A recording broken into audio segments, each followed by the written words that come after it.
Today's scripture reading is James 3, verses 13 to 18. Who is wise and understanding among you? By his good conduct, let him show his works in the meekness of wisdom.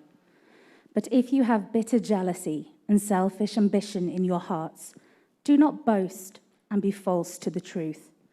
This is not the wisdom that comes down from above, but is earthly, unspiritual, demonic.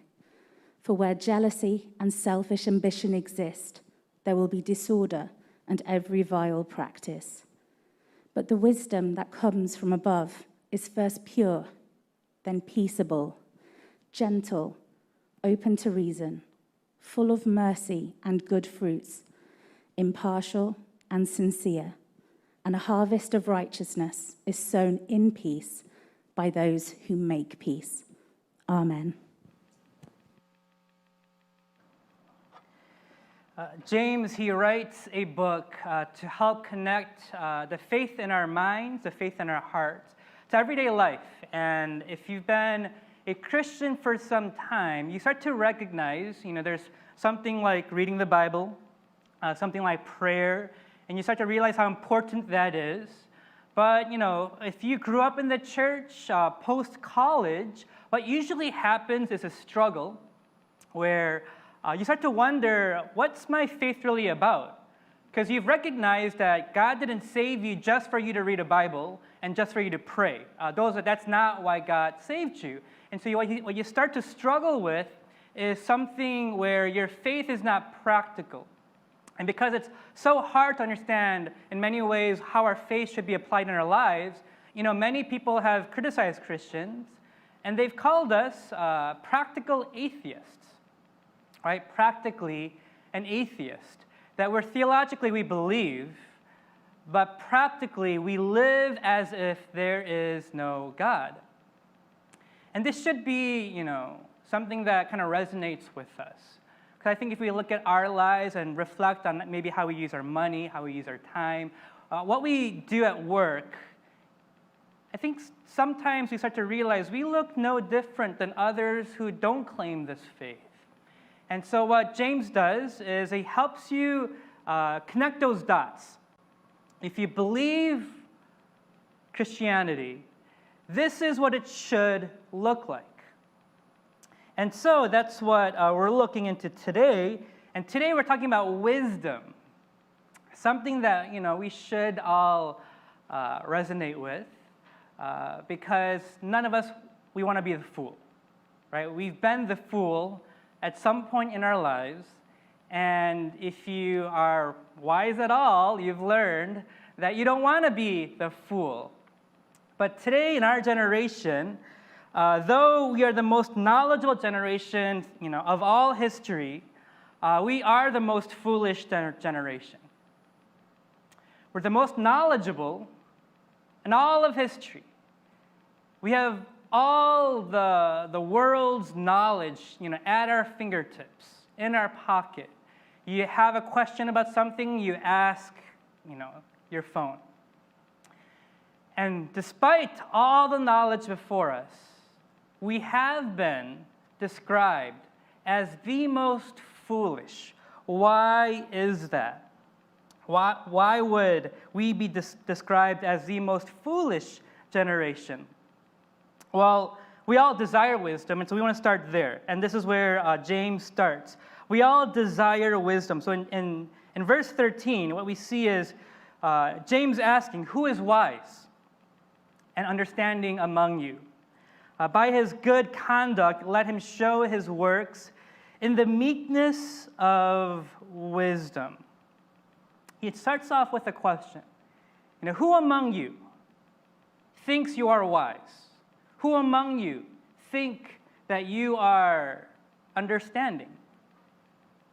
And imagine if you are the recipient of James's original letter, right? All the more, he's like, who does he have in mind when he's writing this? What's James getting at? He wants them to really check themselves, right? There's a song back in maybe the 2000s. It says, check yourself or you will wreck yourself. And that's James. Many people talk this talk. Many people think that they're wise. And so he doesn't simply say, to those who are wise, he actually, I think, calls them out. Who is wise and understanding among you? It's almost asking, if you think you're wise, raise your hand. If you think you're wise, stand up. And so what do you do if that was you in that original audience? You would do a double take, right? You would wonder, oh shoot, I think I'm wise, but can I stand up, right?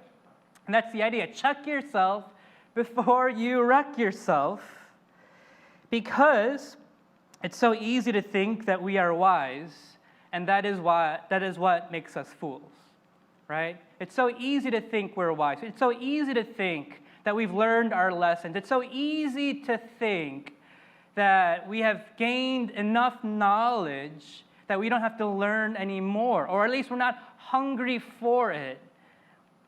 And so James starts off, check yourself before you wreck yourself. Who is wise and understanding among you? By his good conduct, let him show his works in the meekness of wisdom. Have you ever been the fool? Like, that moment when you got exposed? I know I have. And it's the worst feeling, isn't it? I was in the 6th grade. And my brother, we shared a room. We had 2 twin beds next to each other. And it was, late in the evening, and we were supposed to be sleeping, but we hadn't fallen asleep. And so, he kind of leans over and he's like, "Hey, who do you like?" And I'm like, "I'm not gonna tell you who I like." I said, "Come on, I won't tell anybody. Who do you like?" I said, "No, I'm not gonna tell you." And the track record of my brother is he's not a good person. He is kind of like the devil. Like, I can't trust him. Like, this is what's going on in my head. I know, I can't share.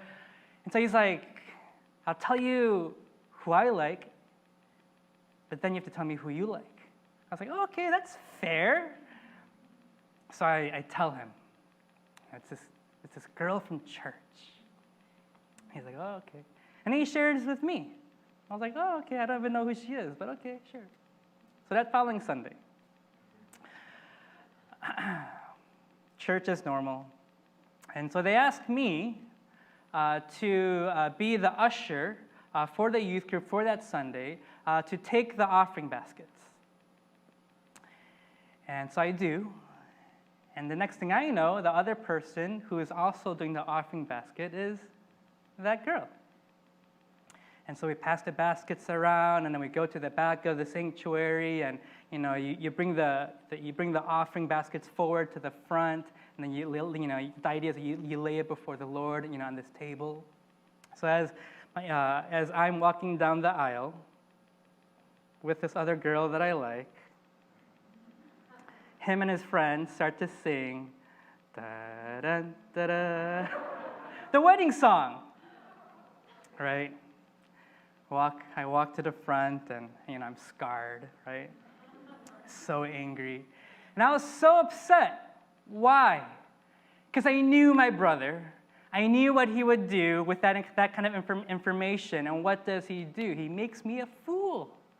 We've been there. You've been there. You've been scammed. You've been in a relationship where the person took advantage of you, and you just kept on going back. And it's this sense that when you feel this emotion, it's the worst feeling, the kind of feeling that you don't want anyone else to experience, but the kind of experience you don't want anyone else to have.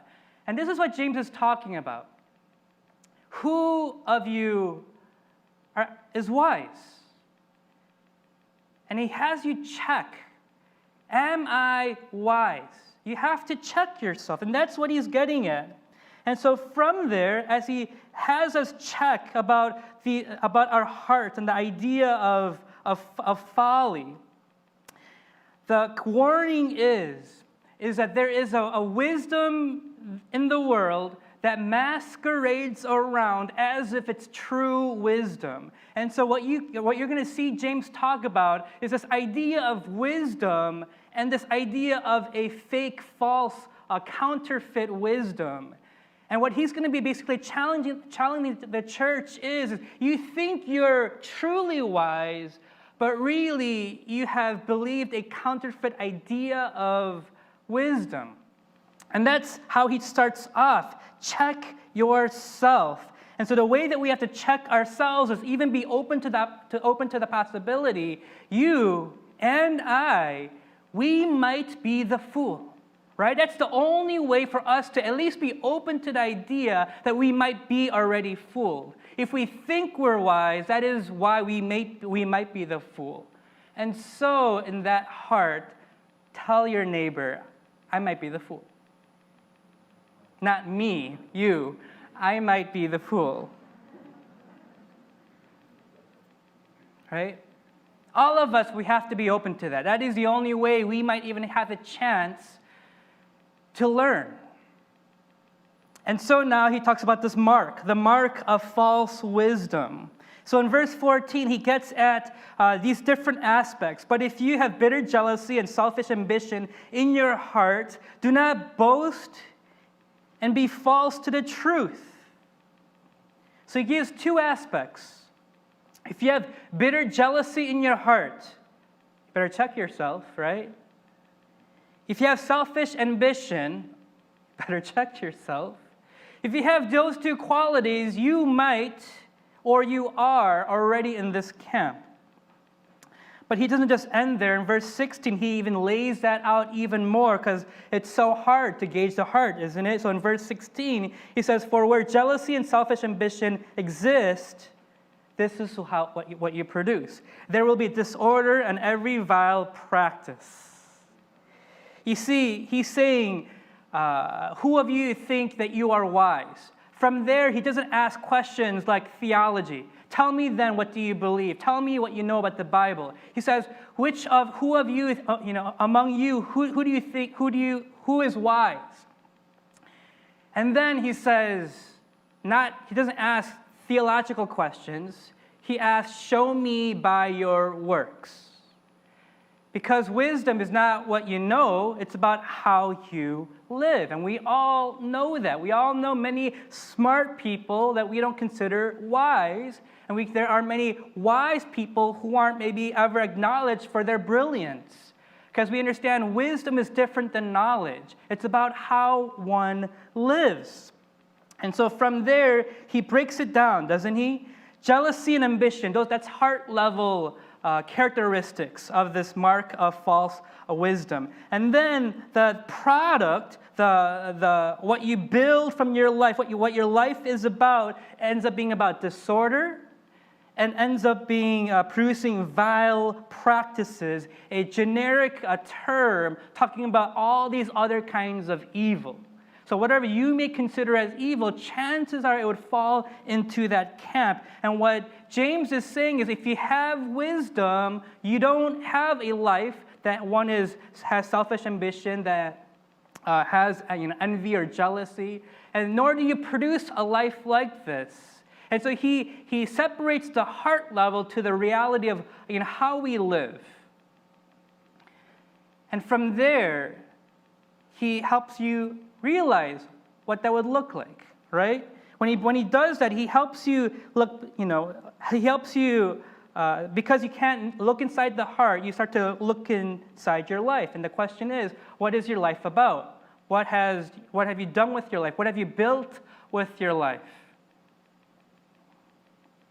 What homes, if you will, what kind of home does your life look like in terms of what you built? What have you built? What kind of life are you building? And that's what he wants you to focus on. It's been said that for a contractor, for someone who builds a home, it's their worst nightmare to build the wrong home on the wrong lot. And it's happened.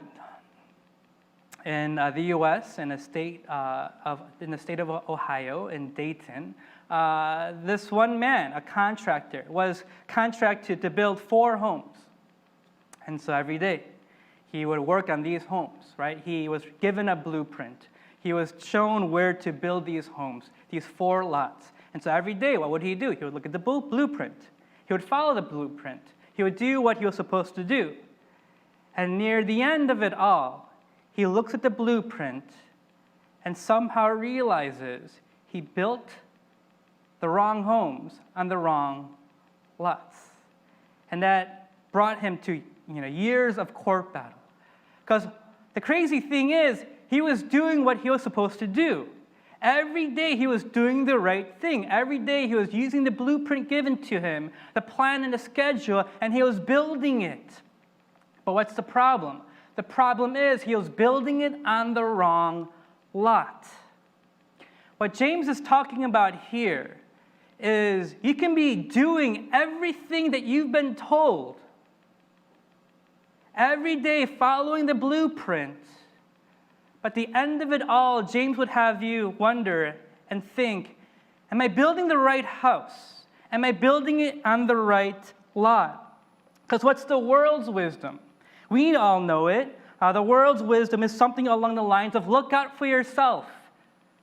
Right? It's a crazy world out there. It's a dog-eat-dog world out there, right? So look out for yourself. But don't hurt anybody. As long as you don't hurt anybody and you work your hardest, that's what matters. Be kind, be a learner, be the best version of yourself that you can be. That is the blueprint given to us by the world. It is the blueprint that many of us follow. What's the problem with that? It's the wrong blueprint. You're building your house on the wrong lot. Every day you're doing what you've been told. And what James would have you wonder and think about and contemplate is your life built on selfish ambition? You're building it on the wrong lot. That's what he is saying. How do you know if you're building it on the wrong lot? How do you know if your life is, if the life that you are building is one that's going to be filled with discord? You know it by, in verse 18, the opposite. If you follow God's way and God's wisdom, the life that you should produce is a harvest of righteousness, which is sown in peace by those who make peace. You start to see it when you take a step back from your life and when you even reflect on the world. That's when you start to realize the kind of society that we have built. Because when you look at your life, maybe it's a little bit too small. Maybe you haven't lived long enough, so you can't tell what kind of house that you're building.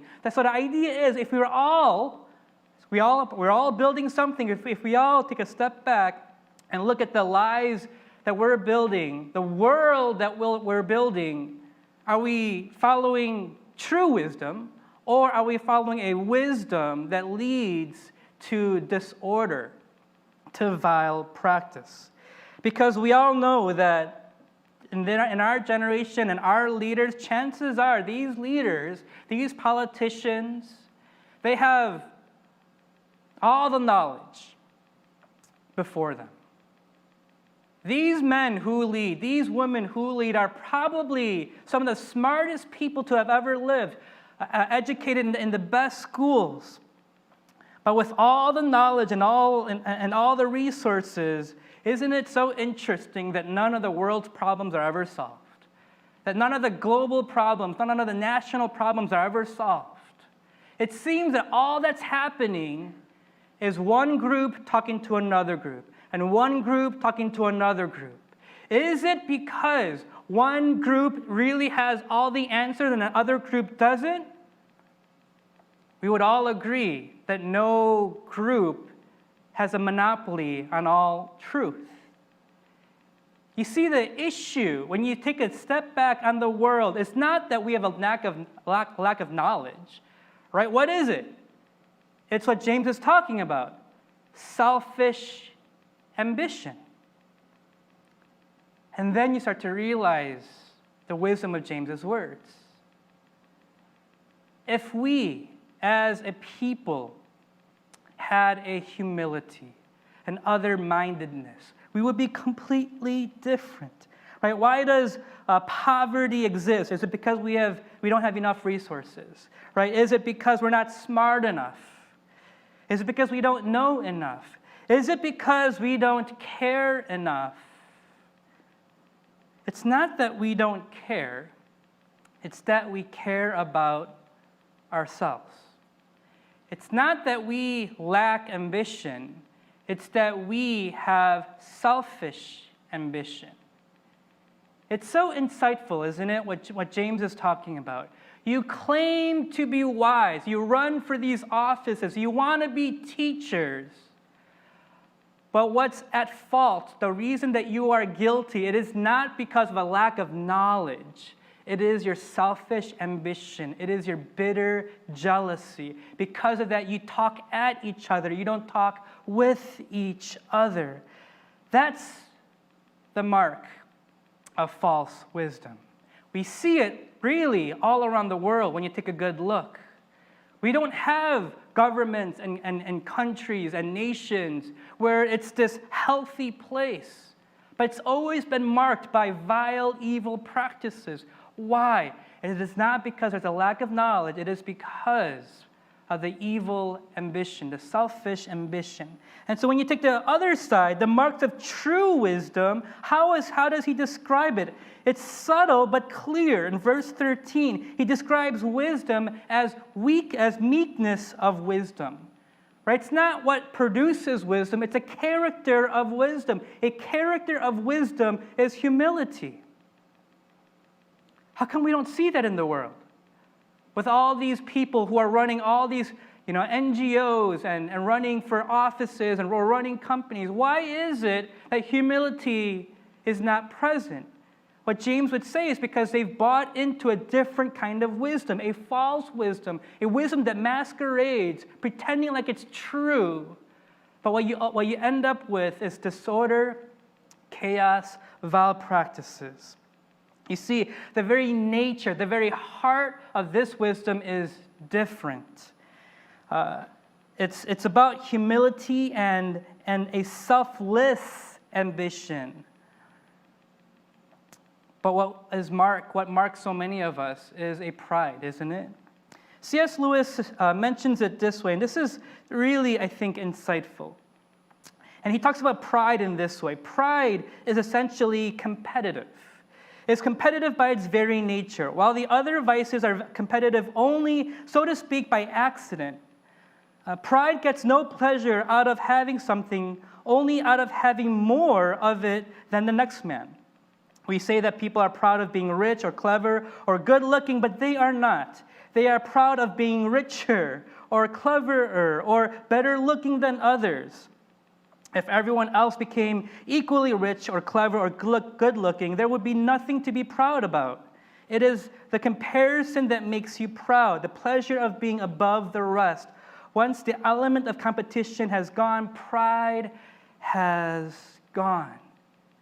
Why? Because pride is the antithesis of love. You cannot genuinely love with pride. Humility allows for love.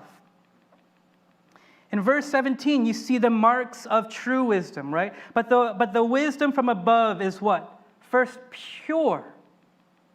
And then from there, it talks about what this purity is. Then peaceable, gentle, open to reason, full of mercy and good fruits, impartial and sincere. Can we say this about our leaders? Well, then we start to realize what's wrong with the world. They have bought into false wisdom. This true wisdom in verse 18 should lead to a harvest of righteousness. Right? A harvest of righteousness is sown in peace by those who make peace. You see the big fundamental difference between man's peace and God's wisdom, man's wisdom and God's wisdom, is that man's wisdom builds you up and God's wisdom builds others up. And so the question that James would have is, do you claim to be wise? Well, then, which house are you building? Are you building on the right lot? Or do you build a house, a building for yourself? If it's only for yourself, you have the wrong blueprint. You're building on the wrong lot. The way that you should be building should lead to this description here. There's a lot of wisdom out there that calls itself wisdom, right? But if you aren't aware, all of it feeds the self. All of it, what does it do? It feeds narcissism. And what are self-help books called? Self-help books. You don't go to the bookstore and see help books, how to help people, right? The self-help industry is growing at a incredible rate. Because what's it doing? It's always feeding the soul, the selfish soul.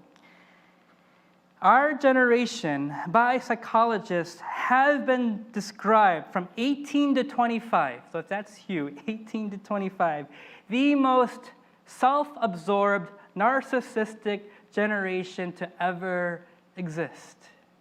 But before you point your finger at them, I would say those who are 25 and up are probably the second most self-absorbed, narcissistic people. So if you want to point your finger at them, great, but the whole world's, all of history is pointing their finger at us. That is why, though we have all the knowledge at our fingertips, we are considered the most foolish. Why? We're the most self-absorbed. We build our towers on our lot when we are supposed to be building for others and helping others. That's what James is addressing. And though we can point and look out into the world and even criticize and critique the leaders of the world, what we have to do also is to look at the church, don't we? We have to look at the church and ask, how is the church doing? Has the church also bought into false wisdom, the wisdom of the world, a selfish ambition where it leads to disorder and vile practices? You see, if the leaders of the church buy into this, what will happen is we'll build our own institutions that help ourselves and not help those who are truly in need. And I, as a pastor, would be the first to admit that we have a long ways to go. That we as pastors and we as Christians, we need to do better. That we have bought into the wisdom.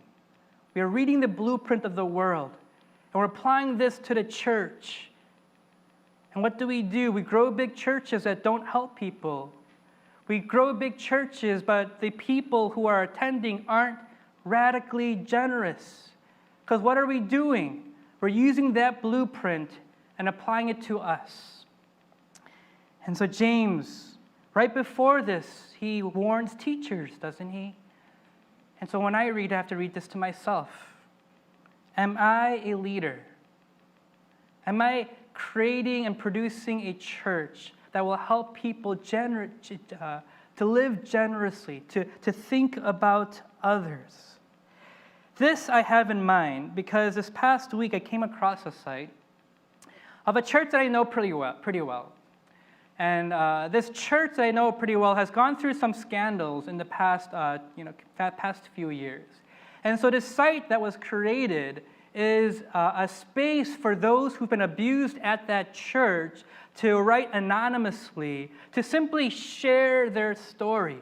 There's a lot to say about this, the whole platform and all of it, but the heart of it is all these people are sharing about all this trauma that they experienced in this church and how it's led them to confusion. It's led them to this struggle with God. It's led them to question their own image and their own value. And what it's saying is what James is saying. Once the church is only looking out for ourselves, what we end up doing is creating a church that allows for abuse. So what happened in this church is that one of the pastors committed, a sin. And so the leaders of this church wanted to protect the pastor because they loved the pastor. So they wanted to protect the pastor, and they kept certain truths from the people. Well, like all truth, the truth got out, and people were enraged, appalled. And when you read this passage, and you think about the leaders, right, you can simply apply it, right? If the ambition of the church leaders was selfless, not selfish, what would they have done? Right? They would have been peaceable. The idea is peace-loving. You're not simply out to protect yourselves. You want to see the church understand, to process, to preach the gospel, to bring the gospel even to that group. But what was happening? It was selfish ambition, wasn't it? Right? It talks about peaceable. It talks about gentle, open to reason. Think about church leaders, open to reason, receiving critique. Right? Church leaders being full of mercy and good fruits. Right? They have compassionate hearts. They're looking out for the people, the church. They're impartial. You recognize how important that is. A church that's impartial. They won't simply protect a pastor just because he's the pastor, but they will seek justice, and they will seek health for the church. And as I preach this, I'm preaching to myself. I'm preaching to us. Asking the Lord to be gracious.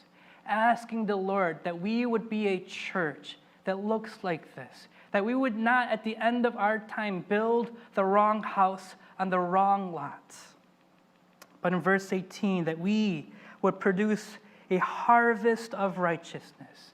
That's the hope, and that's the goal. And so how do we get there as a church? How do we get there as believers? The reception of wisdom. How do we receive wisdom? In verse 17, it's pretty simple. But the wisdom from above is first pure.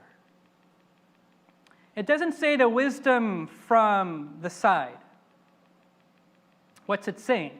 You don't get wisdom from your peers, true wisdom. You don't get wisdom from these books. You receive wisdom, this kind of wisdom, from above and above alone. It's not from the left or to the right. It's not even internal. It's not meditative. It's not processing. There is a wisdom that comes from the Lord. Why would that be? Why would it be? Does God know more than us? Yes. But I think it's more fundamental than that. If the primary difference between worldly wisdom or false wisdom and true wisdom, if the main difference is love, this wisdom, the true wisdom, comes from above. And what that would mean then is as when you know God, when you are secure in Him, when you are loved by God and fully known by God, isn't that the space where you are able to love best? To know that in all your flaws and all your mistakes, you go to Him and you recognize the gospel. You recognize what Christ has done. You can go to Him with all the faults, and He meets you, forgives you, restores you. Faith comes from above. It's talking about knowledge, but it's talking about so much more. It's talking about the ability to have this kind of disposition where before it was selfish ambition, but now it's selfless ambition. You're still driven, but now your heart and passion is to love and help others. C.S. Lewis, he puts it this way in terms of our faith and humility, the point of it. The point is that he wants you to know Him. That's the point. He wants you to know Him. He's talking about humility. Wants to give you Himself. And He and you are two things of such a kind that if you really get into any kind of touch with Him, you will in fact be humble. When you are in touch with Him, you will in fact be humble, delightedly humble, feeling the infinite relief at having for once got rid of all the silly nonsense about your own dignity, which has made you restless and unhappy all your life. You see that love when you know him. It frees you from that nonsense, that silliness of pretending to be someone that you're not. It allows you to be humble. With all your flaws, he continues on. He is trying to make you humble in order to make this moment possible. Trying to take off a lot of silly, ugly, fancy dress in which we all have got ourselves up and strutting about like little idiots we are. I wish I had got a bit further with humility myself. If I had, and listen to these words, if I had, I could possibly tell you about the relief, the comfort of taking the fancy dress off, getting rid of the false self, with all its look at me and aren't I a good boy, and all its posing and posturing. To get even near it, even for a moment, is like a drink of cold water to a man in the desert. You see, the selfish ambition, it is driven by pride. But what he's also saying, it's also driven by insecurity. We're deeply scared of being exposed, of being the fool. What the gospel allows then is to come as you are. He understands we have been the fool. That is why God has come. He doesn't expect us to get up. He has come. He meets us in our folly while we've messed up, while we're ashamed. And it's in that place when we are fully known, fully loved, fully forgiven, and he stays there, transforms us to have a heart of love so that you can build the right houses on the right lot, meaning you are building for others. The reason we build for ourselves is we're scared. It's a dog-eat-dog world. We have to fend for ourselves. What this allows for is for you to know God knows you. He knows your situation. He will take care of you, and you take a step of faith to help and love others. The reason the world is the way that it is, it's not a lack of knowledge. It's a lack of love. We're all driven by selfish ambition. And the challenge is, can you have selfless ambition? At the end of your life, you'll build a house. Metaphorically, you'll build a house. And if you were to go inside that house, my question is, what are the pictures that you'd be hanging up? The pictures of yourself and your accolades? Or is it pictures of Christ? Pictures of others that you have helped? What's your ambition? What's your life about? You see, we've drank the Kool-Aid. We follow the blueprint of the world, and we've built our own kingdoms and castles. And so James says, who of you think you're wise? You might be smart. You might have succeeded. But you are a fool if you've made this life about yourself, because this life is about loving and giving. Let's pray.